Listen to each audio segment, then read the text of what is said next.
Hello and welcome to the Crypto Club and Digital Assets Weekly Catch-up on Zoom. It is Sunday the 17th December 2023, and as is always the case, we never quite know what we're going to talk about. Some weeks we talk about blockchain, DeFi, NFTs, ICOs, STOs, TTEs, any other three-letter acronyms really. We talk about DeFi, we talk about metaverse, the intersection of AI and regulation, all sorts of things.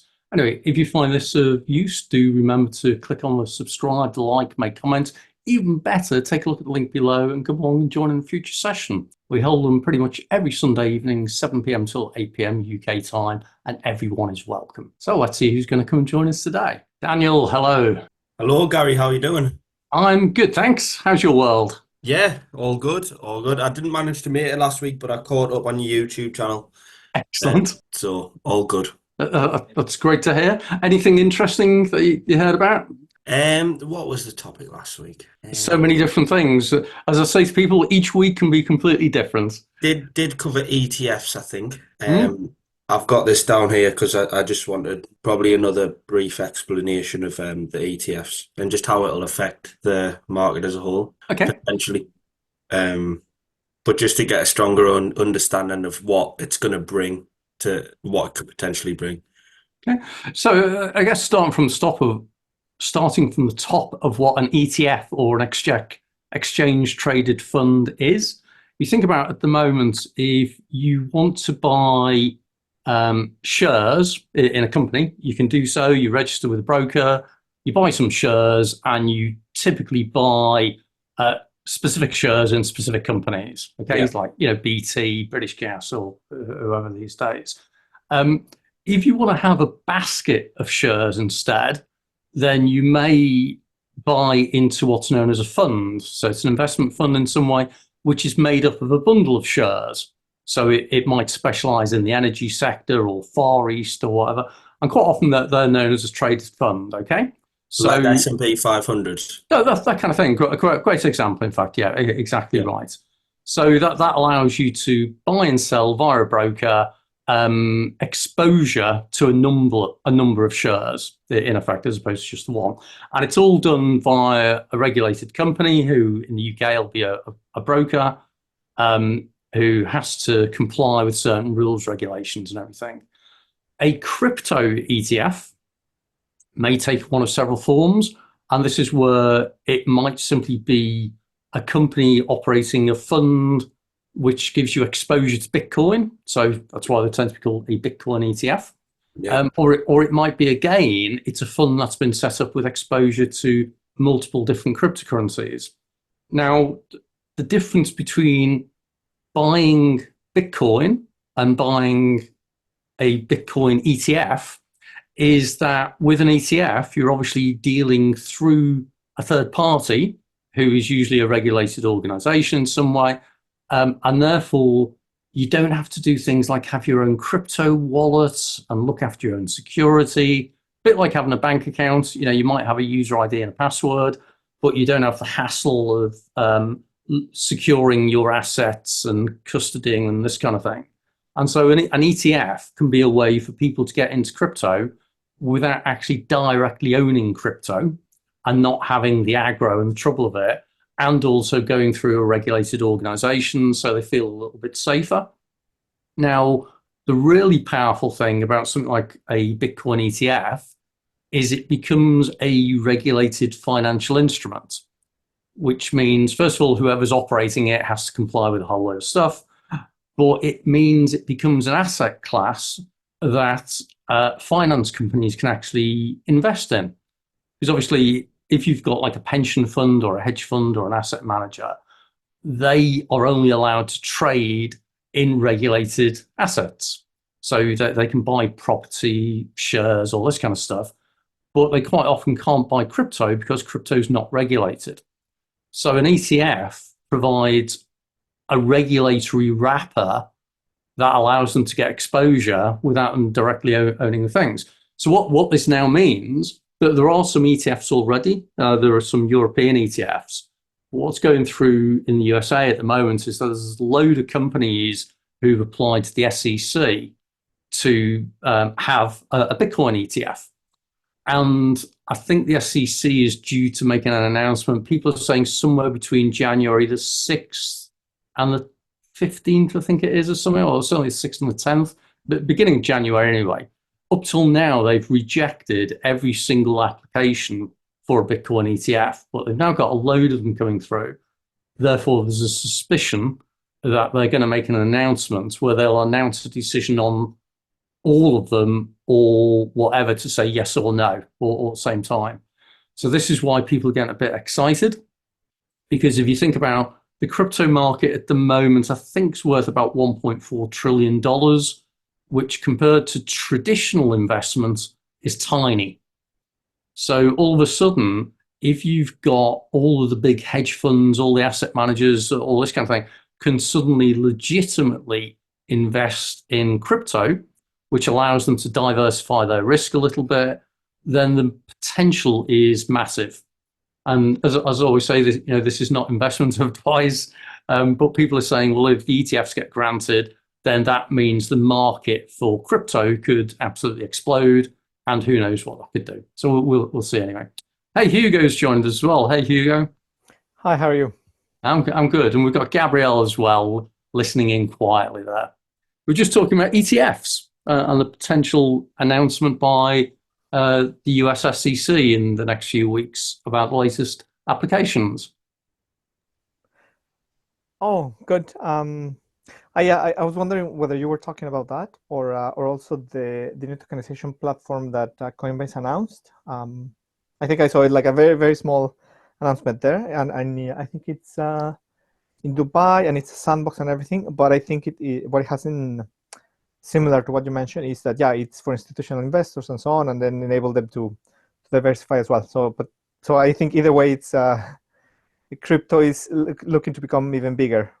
Yeah, absolutely. And you've got the whole thing as well. You're right. There's a lot of news going on in the Middle East where Dubai and Abu Dhabi have been making lots of announcements about regulations, and they're both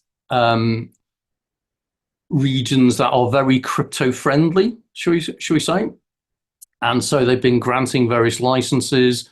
They've made some big announcements the last few weeks. And yeah, the likes of Coinbase, Binance, all have operations in the Middle East and there. And I think in some ways this is where the US might be watching with concern, because it might be that the Gulf states are about to steal a march in this space and have a properly regulated environment that is crypto friendly, as opposed to the US at the moment, which has got a highly regulated financial environment and is very crypto unfriendly generally. So yeah, it's all interesting news. So can you remember what the specifics was about the Coinbase one? I was just checking their website, and there's all sorts of things going on in that. But yeah, again, it was a very small announcement from what I saw, but I think it has big implications. But I do remember a couple of things. One is they said they were going to use their own blockchain, their L2 blockchain. okay. They said, yeah, it was part of the sandbox. It was for institutional investors. And I don't remember the asset, actually. That's an important one. But again, I don't remember if it was some treasury or something, but it was I mean, it sounds pretty, not pretty simple, but, pretty focused and something very, very concrete, like not too broad, as in we're going to tokenize anything under the sun. But it was precisely, I'm guessing, to test the waters and see if this works, then we could do other things afterwards. Okay. And I think this is the thing that a lot of companies are still doing, like sandbox type things, which gives them an opportunity to experiment and explore things. Because there's definitely, I think we're reaching a tipping point right now where crypto is beginning to go a little bit more mainstream. And this is where it's been great that various regulators around the world have been operating sandbox environments that allow the likes of crypto companies to explore the regulatory boundaries and push things a little bit further. So yeah, it's worth keeping an eye on the news at the moment, definitely. I'll share the link. I just found it on the chat. Yeah. But yeah, I'm just reading. Yeah, it's I mean, Coinbase has their own wallet, their own Coinbase, their custody solution, and their own blockchain. So that's what I'm trying to do as well. They also have the technology pieces that they need to pull this off. I mean, they also have a bunch of users and everything. So yeah, I think that's the keyword that you mentioned is the tipping point. Yep. So I hadn't. I'm sorry, I haven't really been sleeping much lately. I had a little one. But yeah, putting all those things together, you're right. This is how it begins to look like. I think to not try to get too far ahead of myself, but I think that this is how it might start looking. How this goes to a much broader audience. Yeah, I think you're right, and that's where it's really exciting. And I keep seeing announcements of innovations with the likes of Binance, Coinbase, or all of these doing exciting stuff. And the great thing as well is that if they can do stuff legitimately through regulated environments, then that just paves the way for more exciting stuff. So as their institutional platform, let me just plot that up here. I'll share the website in a moment. I can just copy that. But yeah, it's interesting, and there is definitely so much going on at the moment. It can be a bit difficult at times to actually keep pace with everything. So I'll just pop that up on screen, in fact, because that's really interesting. There we go. So we got Coinbase and their institutional tokenization platform in Abu Dhabi. So you're right. The Gulf states got lots of interesting stuff. So this was in December the 12th. So last week, yeah, announced it. Project Diamond. Oh, this is where they're tokenizing digital assets. So this is an interesting one. Again, this is where they're creating a derivative, which is a token that represents ownership of cryptocurrencies. And they're doing it as a debt instrument. That's interesting. I didn't know about that. Oh, well, I shall have to go and read up a little bit more about that. So, one of the things I always found fascinating originally about crypto is that it's not a debt-based system. So people may not realize, fiat money, so, government-backed money, typically that's a debt-based system because it's someone owes money to someone and then you're passing on that kind of debt. The thing I liked about crypto is that in theory, you couldn't end up in debt. You've either got an amount on a blockchain that you own or you don't. You can't borrow against it. And it's been a kind of a shame in a way that companies have then created debt instruments around it. So it's ended up crypto's being every bit as bad as the rest of the world. So interesting stuff. So, okay, one definitely to take a look at. Thanks for sharing that, Hugo. Yeah, no, so I'll have to read about it a little bit more as well. I also shared the link from Coinbase website, like their own description. I think the content is very similar, but yeah, it's like you said, there's so much going on. It's hard to keep up, but I think what's interesting is how when I came into the call and you were talking about ETFs, I was thinking about this, and again, the common point is this, right? People are trying to do this under the regulations, different regulations in different countries, but yeah, it's again at the end of the day trying to make it more or easier, more available for a larger audience. Okay, and it's interesting as well, as you say, that Coinbase are doing this on their own blockchain and they're using smart contracts to manage it. So effectively, they're using their own blockchain as kind of like an asset register where the assets are relating to underlying cryptocurrencies. So that's something that in the UK, companies were trying to do this. It's what's typically known as a derivative class, which in the UK, you're not allowed to sell crypto derivatives. So the FCA did a piece of kind of community outreach stroke public question, whatever, a while ago, and they produced a discussion paper about crypto asset derivatives, where the essence of the paper said, I think it was 96% of respondents were in favor of them. So the FCA banned them.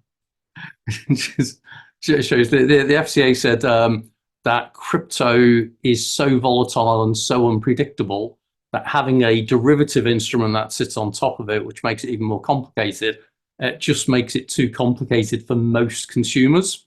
And therefore, to save them from themselves, they were banning them, which is interesting.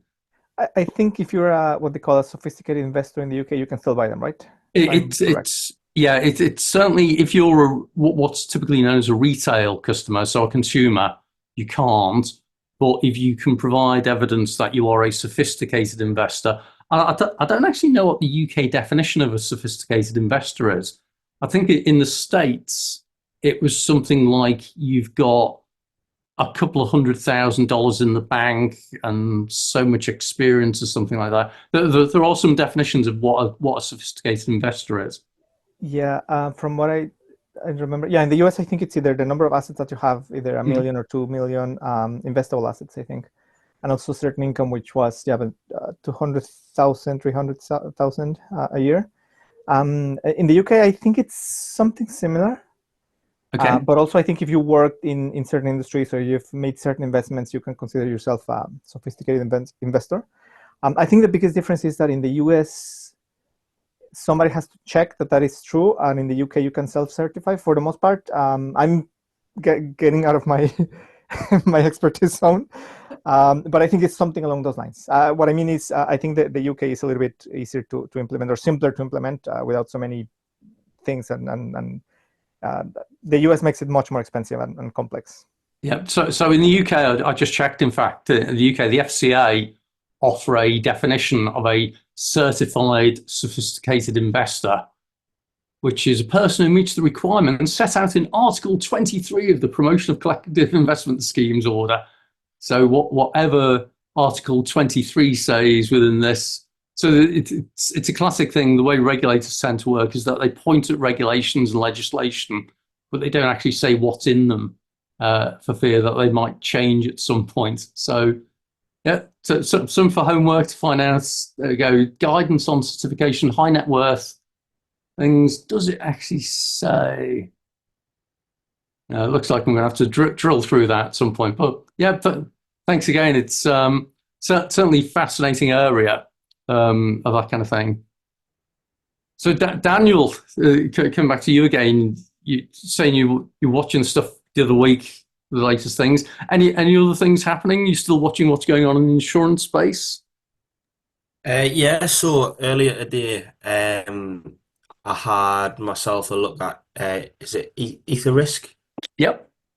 And I was just curious and going to ask you the difference between what they're doing and what Nexus Mutual are doing. Mm-hmm.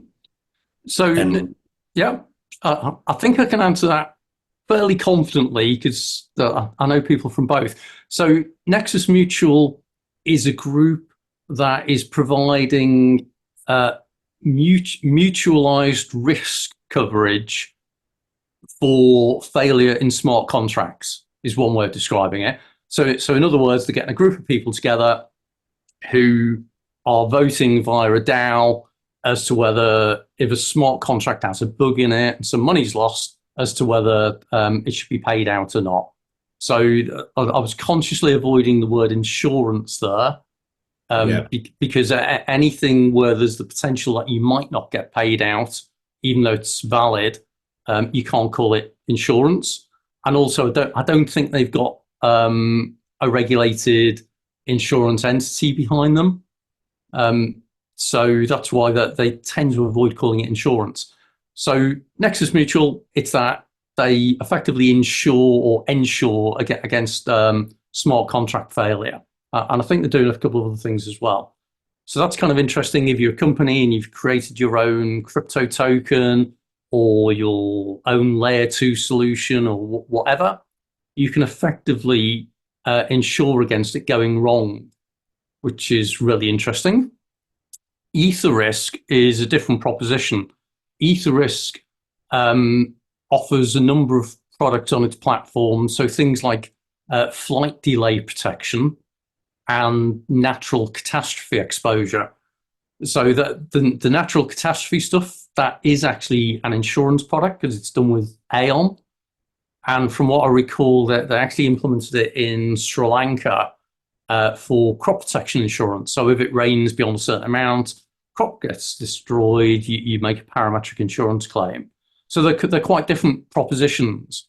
So Etherisc is offering some insurance propositions that are blockchain based, and Nexus Mutual is offering the ability to mutually mitigate risk, is probably the way of saying it without saying the word insurance. So, and we've just been joined by, is it Case? Case, how do we say your name? Yeah, no, that's right, Case. Yeah, hi, Gary. Hey, excellent. Hey, thanks for joining us. Your first time on this session then? No, I've been a few times. Probably not in a while though. This might be the first time this year, or at least first time second half of the year. Excellent. Well, welcome back then. Thanks. What's your interest then? Remind me. Yeah, I work on a project actually. I work on a project called 10. And Gary, we've met in person before because I used to work on a project called Corda. Yep. So yeah, I met you at a meetup like many years ago. Yep. Now it's all flooding back to me. So R3 and the Corda product. Yep, definitely. Yeah, exactly that. Yeah, so a bunch of us left R3 and created an L2. It used to be called Obscuro, but we've recently rebranded to 10, the encrypted network. So yeah, okay. so that's pretty much taking up all my time at the moment. Excellent. So what's the opportunity that you're looking at there? Is it like providing layer 2 solutions for financial services or something? It could be. We're not too sure. So we started off by building. We thought we'd sort of take some of the stuff we learned while working on Corda to the L2 space. So it's an encrypted network, it's one that has private shared state. It uses all of the EVM. So you just sort of you code in Solidity. There's no change to the developer or user experience. It feels exactly the same as Ethereum, but it gives you encryption over all of your contracts. So you could do lots of things with it. You could build on-chain games. You could build like poker, for example, relatively easy because you can suddenly keep cards in your hand hidden. But to your question, given our backgrounds, it might make sense to kind of think about institutional use cases. The only problem is, and you've probably seen this, Gary, is that the cycles in the institutional space are incredibly long. Like everyone's been talking about this forever, right? That the institutions are going to come along and it just hasn't happened yet. So I think, it's a big bet to make and it's a risky bet to make. You'll just end up just in POC land forever. So yeah, I think there's like better opportunities in the near term just to sort of go after things like on-chain gaming, which we're pretty excited about. And just, trying to do better things in DeFi, I guess. There's some things we're excited, being able to eliminate MEV, private limit orders, just, centralized exchange-like features, but bringing them to a decentralized exchange. So yeah, that's pretty much what we're thinking about. Excellent. Well, the thing I found as well with crypto and blockchain, you're right, it's all taking longer than you'd kind of hope it to take. But what you see is kind of like mini hype cycles coming through as there are new innovations, new iterations. So, you smart contracts, for example, in what was it, about 2014, kind of spurred off a whole new generation of interesting stuff going on. Then you've got, as you say, gaming has got its own hype cycle. NFTs certainly kicked off a whole load of excitement, a metaverse as well. And that's where it gets interesting when you start linking together gaming and the metaverse and NFTs or tokenization, certainly. That's where you can really see some great potential. And I think, again, that's why some of the regulators are getting a bit nervous, because regulators are used to regulating traditional things, money, banks, pensions, this kind of thing. They're not used to regulating this notion of tokens and gaming vouchers and all this kind of thing. And it comes back to I remember a few years ago, you might remember Facebook when it got involved in a project. The original name for which escapes me now, but it was fascinating that Facebook announced that Libra, that's it. Which then became DM. Yeah, that's right. And it was funny when they announced Libra initially, and about a couple of weeks later, I think that the central banks kind of woke up and thought, hang on, this is a product that 2 billion people could use overnight that we're not watching, we're not regulating. And then about a week later after that, the retail banks suddenly woke up and thought, hang on, if everyone starts paying for things in Libra, there's no need for retail banks as well. So I think the gaming space and the online space is something that the regulators have been playing catch up on. So I think that's where it's really interesting. You look at, is it likes of Epic, who are growing quite rapidly in the gaming space, and with Web3 and tokenization of type games and that kind of thing. Yeah, I think there's definitely lots of stuff going on, which is taking longer than you'd hope.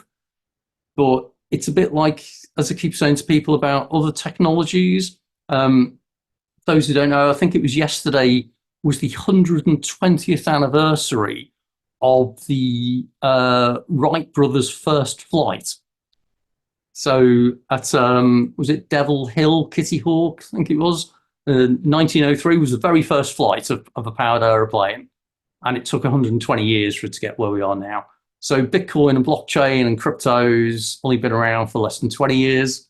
AI has been around for 75 years, give or take. So I think you're right, Case. It's taken a long time, but it just needs a bit longer yet.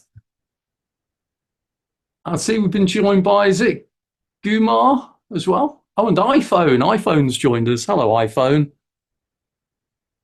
And iPhone instantly went on mute, which means they've probably put themselves on mute and started talking. Our new joiner is going to say hello. Or they're going to stay silent? No, they're going away instead. Never mind. So anyone got any news or any questions or anything before we go on any further? So, Gary, I wanted to ask you a question that I kind of had a conclusion myself, and so I read a little piece of Satoshi Nakamoto's white paper on Bitcoin, and it described itself as a peer-to-peer transactional system. Like, that's what it was built for, its use case. Do you think it can, obviously it can be used for both, but is it being used more of a store of value? And why is that?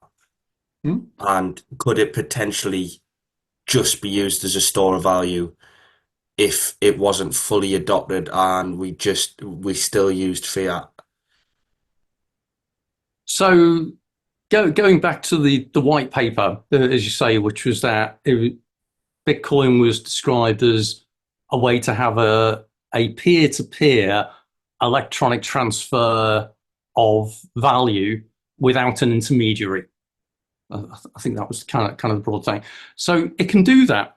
I've paid for things and I've received payment for things in cryptocurrencies, including Bitcoin. And it works. There's no intermediary, there's no bank, there's nothing in between. It's not fast. The actual time it takes to confirm transactions and that, it's not great.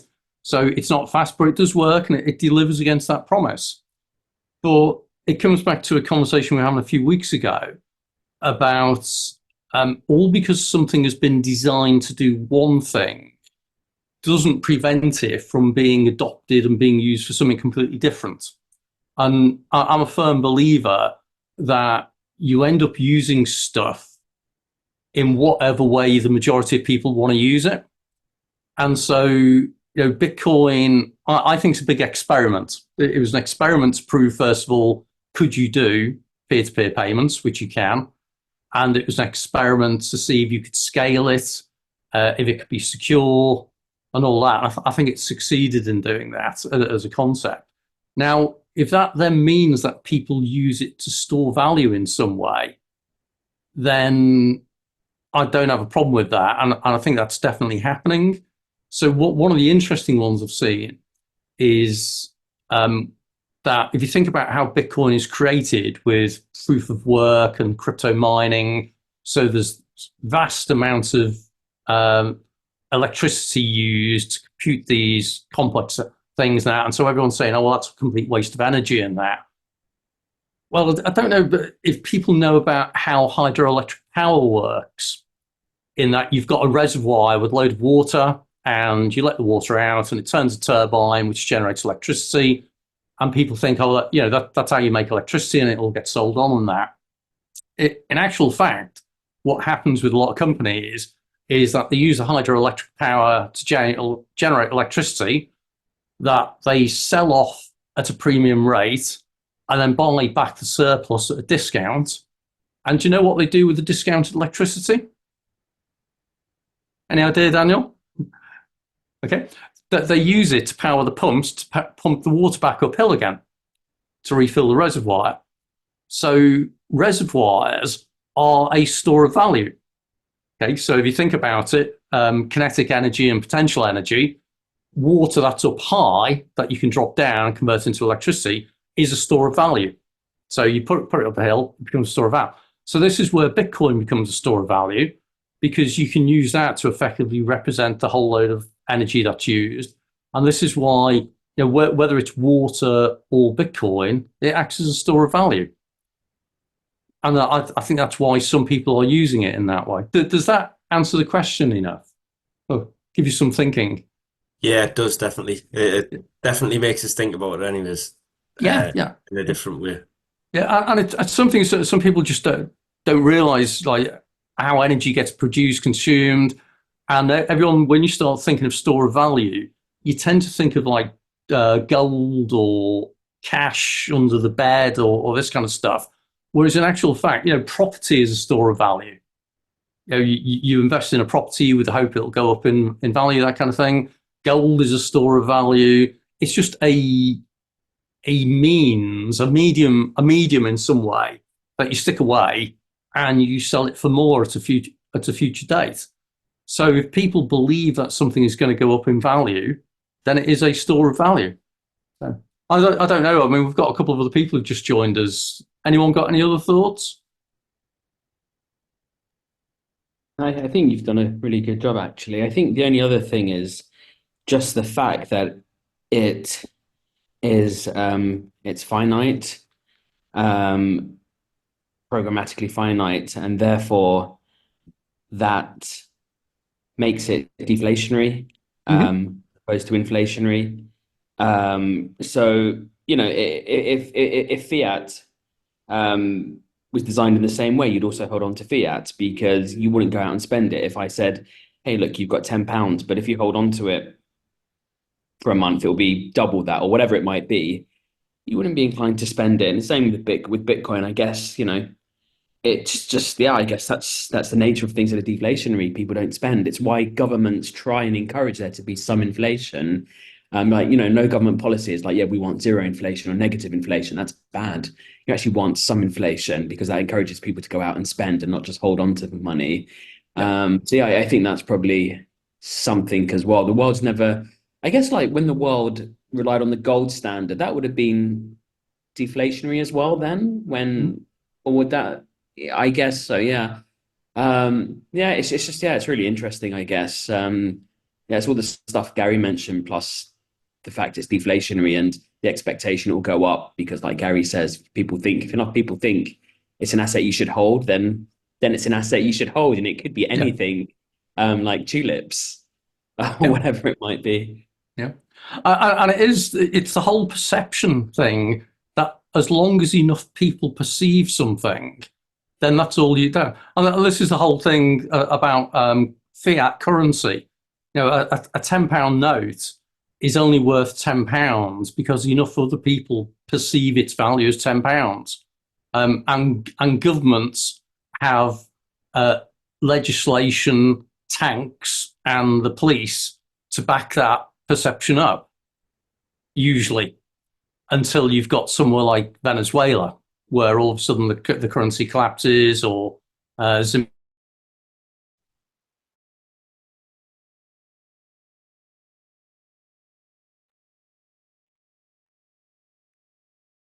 Sorry, I was going to say talk amongst yourself because I sensed that my microphone went off again there. Chris, sorry, so just been joined by Chris. Are you back from Saudi? You back in the UK? Yeah. Yes, I am, Gary. Back again. I went Welcome out back. there for a little bit. Yeah. Yeah, you Excellent. saw my LinkedIn post. That's good. It means we can stalk you and find out where you are in the world. Yeah. I mean, LinkedIn, I'm pretty active there. But I'm just listening. I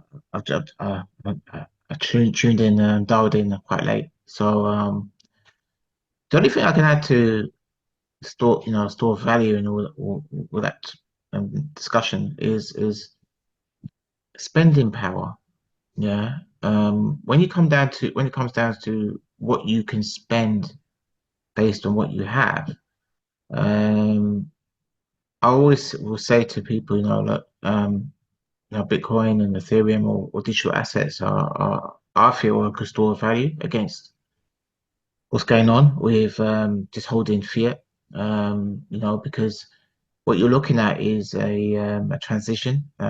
We've seen all these posts on LinkedIn of institutions making sure that they're digitalizing money and or capital markets and new breakthroughs and partnerships with the way they're trying to figure out the most adept way to increase adoption and all these things that I've seen on LinkedIn posted on. I thought, wow, things are really happening in the background, Mhm.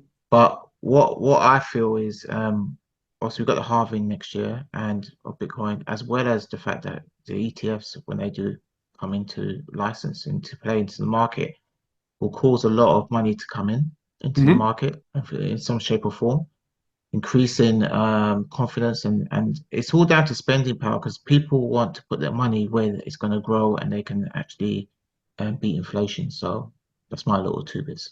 I think you're right, and we're talking about ETFs and potential impact on the market earlier.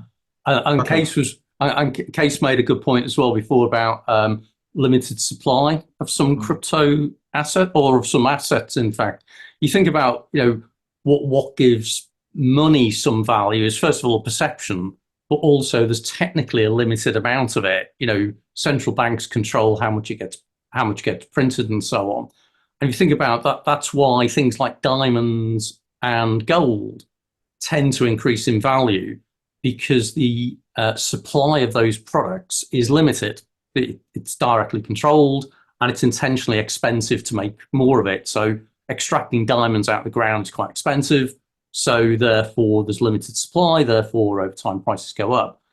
If we used as a form of money leaves off a tree, where all of a sudden there's loads and loads of them, then they decrease in value and they're not worth anything. And it comes back, spending power is a really important one as well. That's why I often use the Kit Kat calculation, which is how long do you have to work to pay for a Kit Kat, or how many things can you buy with a Kit Kat?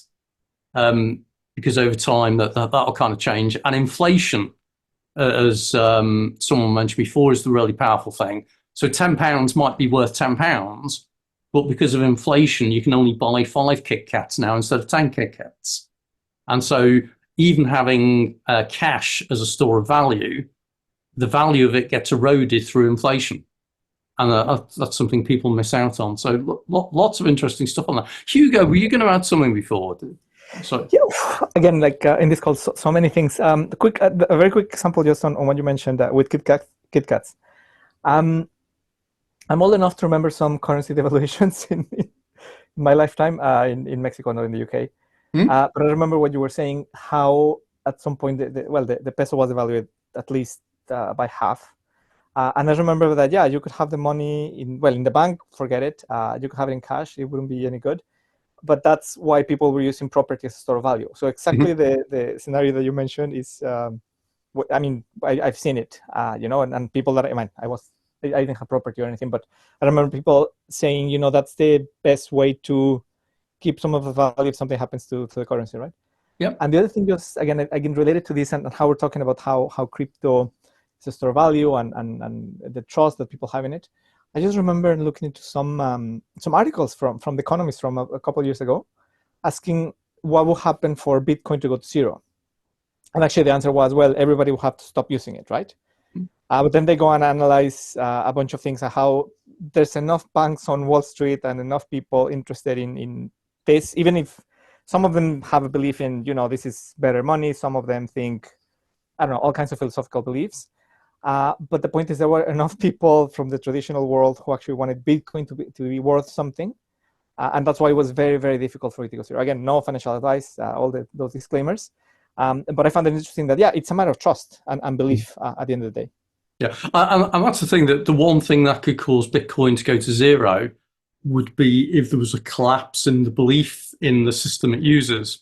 So if there was something like ultimately someone found an ultimately devastating bug in the code, which meant all of your funds could be removed and you've got no more trust of it, then that could lead it to go to zero. Or the other thing is if it became so incredibly over-regulated that make access to it incredibly hard. So you think about, for anyone in the UK now, you'll understand it can actually be something of a challenge to get a high street bank to allow you to buy and sell crypto. It's hard enough, and they'll claim anti-money laundering and that they're protecting you from possible scams and frauds. They're still quite happy for you to go to a casino and for you to put all your money on red or black or whatever. But they will claim that they're protecting you.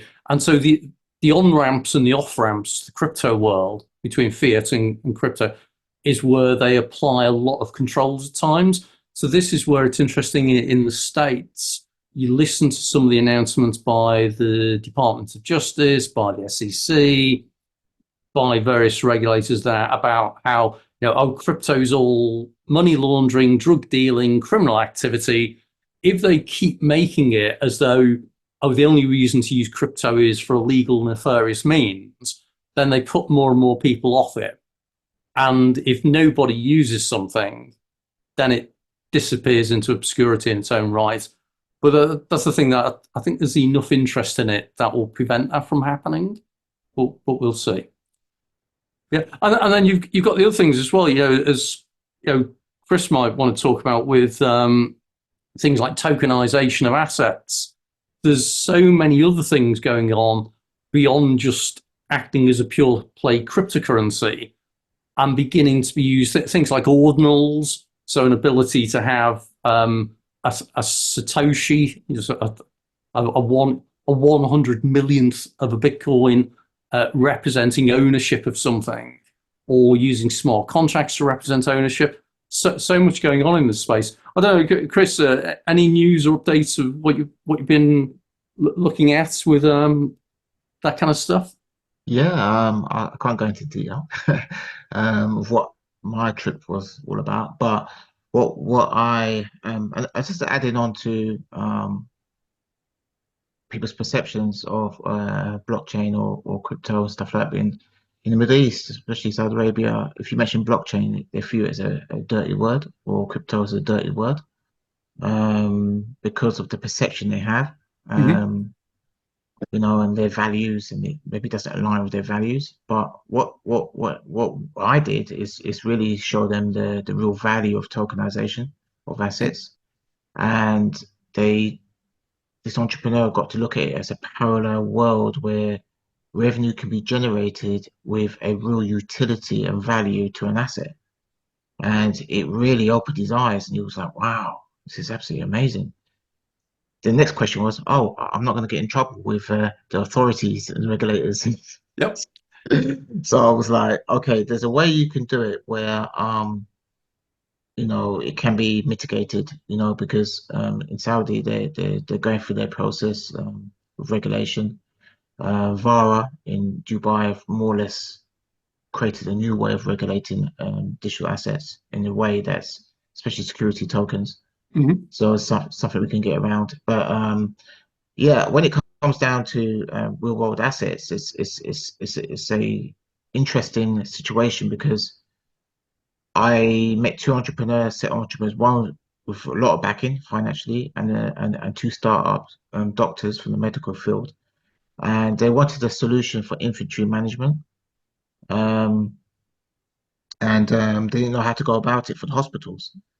And I was there with a whiteboard, just talking about certain things. There was investors and CEOs of a couple of companies, And then I showed them what exactly is distributed ledger technology, just DLT. And they thought, wow, this is absolutely amazing. This is like, it's too radical. It's too disruptive. No, we can't implement it in the kingdom. No, we have to start small and stuff. And I said to them, but why? You're already inefficient anyway.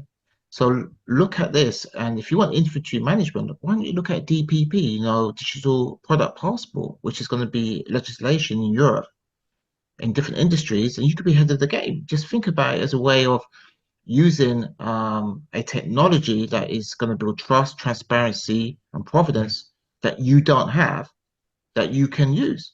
Yep.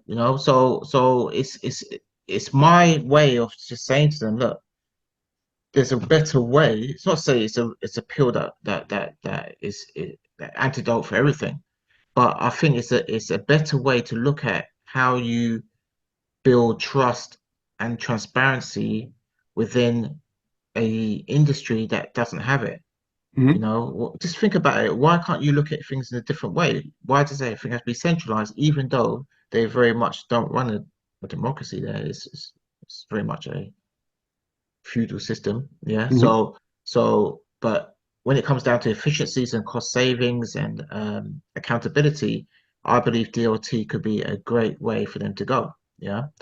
But going back to real world assets, when it comes down to money, it's been tokenized, capital markets. When it comes down to payments as well, there's a great way, but it all depends on legislation, because stable coins and CDBCs will be more or less the backbone of the financial system in the next, say, few years.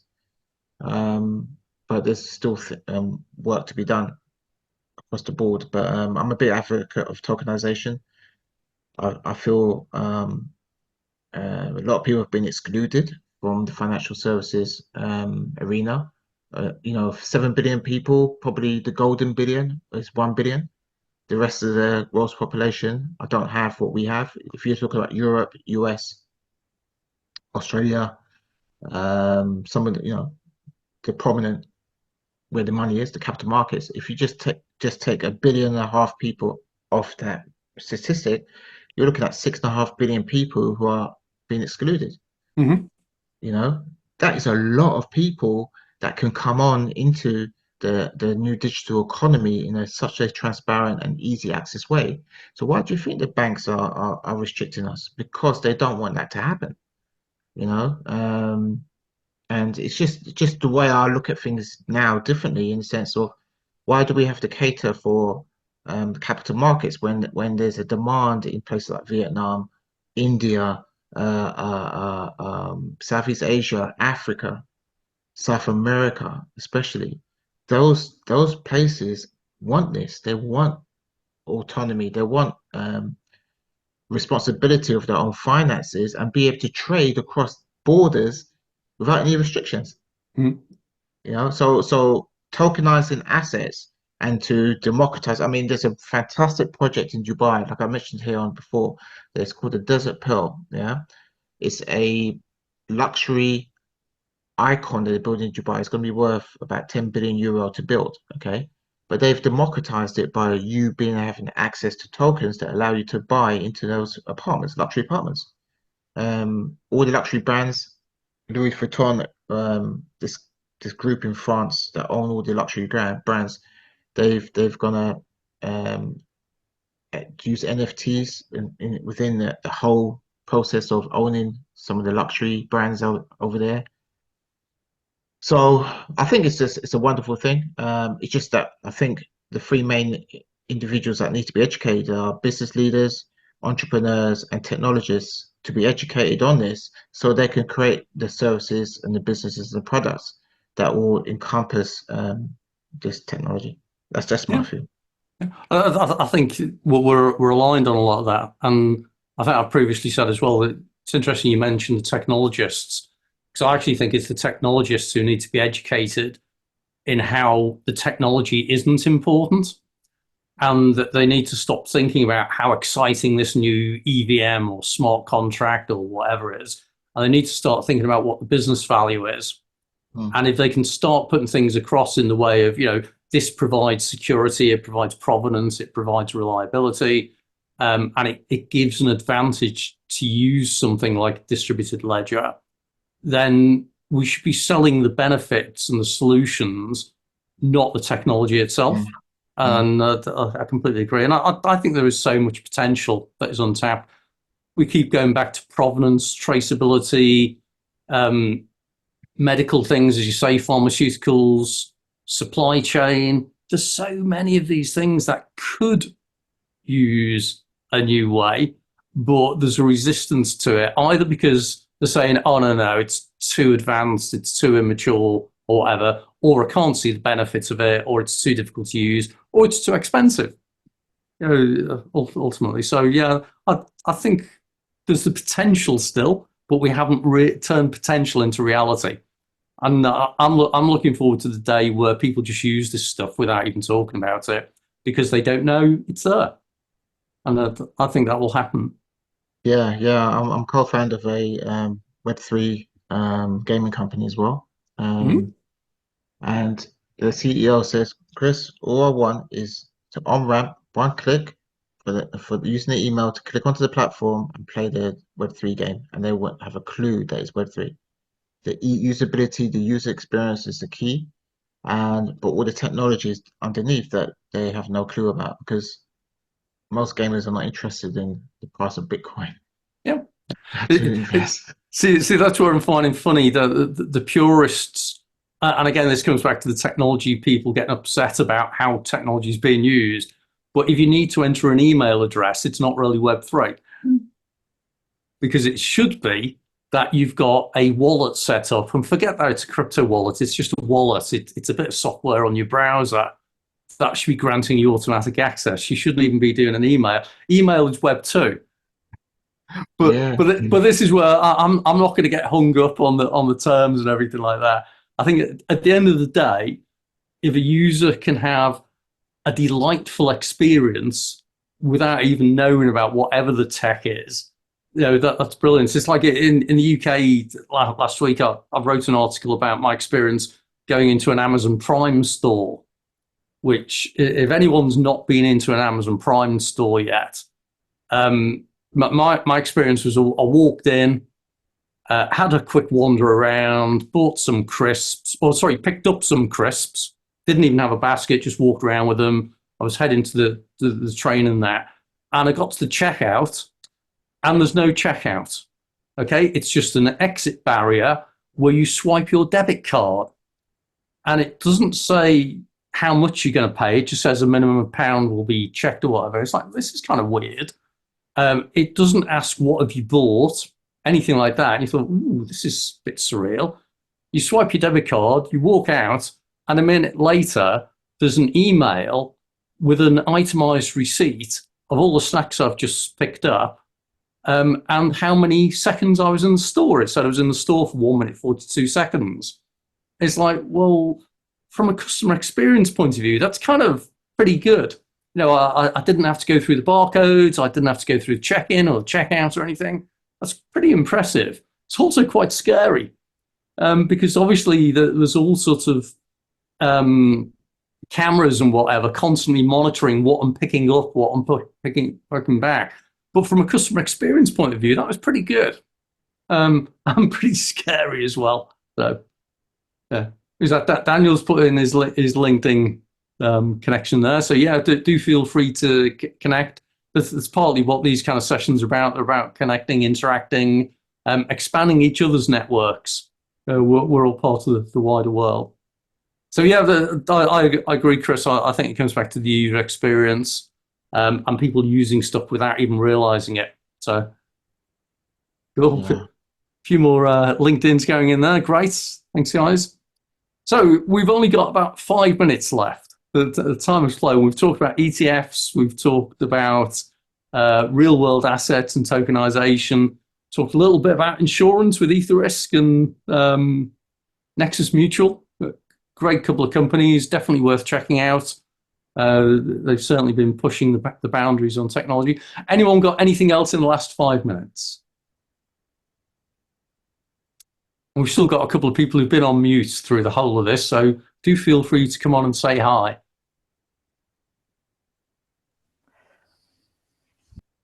Is everyone being shy today?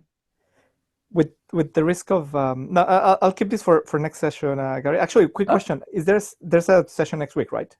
Christmas Eve. Yeah, why not? I was going to say I'll put a Santa hat on, but I haven't got a Santa hat. Well, no, I was asking. Love it.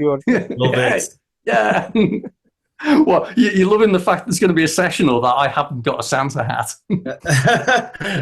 I'd like you to wear a Santa hat, Gary. I think we should all wear Santa hats, to be fair. No way. I'll wear a Santa hat then, if you're not going to. I think in the past I've changed my backdrop to have a festive theme or something. But yeah, next Sunday we'll be here as normal, 7 p.m. UK time in the evening. Dress up to impress. So yeah, put your Santa hat on if you want to. Definitely. If you weren't planning, Gary, I'm sorry, I didn't mean to put you on the spot. No, the reason I was asking is because there's another topic we'll definitely won't have time for it today. Okay. We can talk about it next week about this. I remember reading about it a couple of months ago, and then I didn't see anything. But I ran into it again, the ERC 4337 wallet, which is supposed to offer a simpler UX. They call it a Web 2 experience on Web 3. But also I was looking at these articles from February, and I wanted to know if anybody knew what happened to them. But anyway, I'll share the link if anybody's interested. I will read up on it as well. But yeah, since we're talking about this, since we touched upon this at the end about the experience and how it goes beyond the technology, right? It's about the experience of the user and the benefit that they get and everything. So anyway, that will be something that I would love to discuss next week. Share the link, go and read up on it, and you can tell us all about it next week.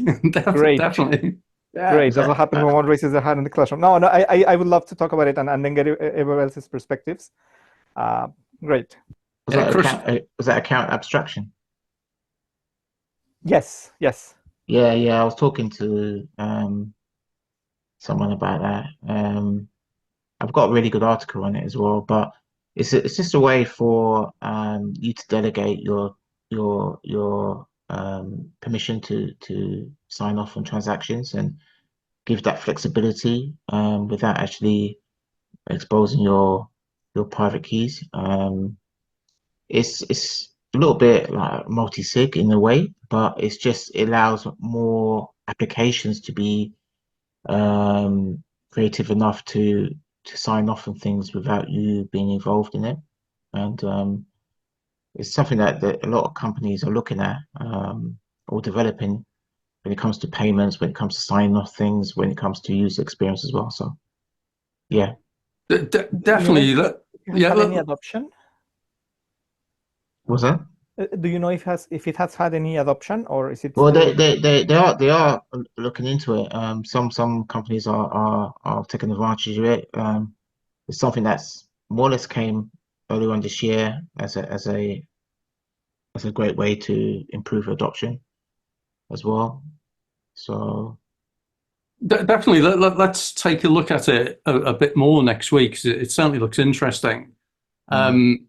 And it wasn't a proposal, and it now looks like it's been implemented with the ERC 4337, as you say. So yeah, definitely a topic for next week. Whereas I often say we've got no idea what we're going to talk about in these sessions. Well, for next week, got no idea what we're going to talk about in this session, apart from ERC 4337 and account abstraction. That'll definitely be an interesting one. Okay, thanks for sharing that, Hugo. Look, folks, we're pretty much out of time then. We're nearly on the hour.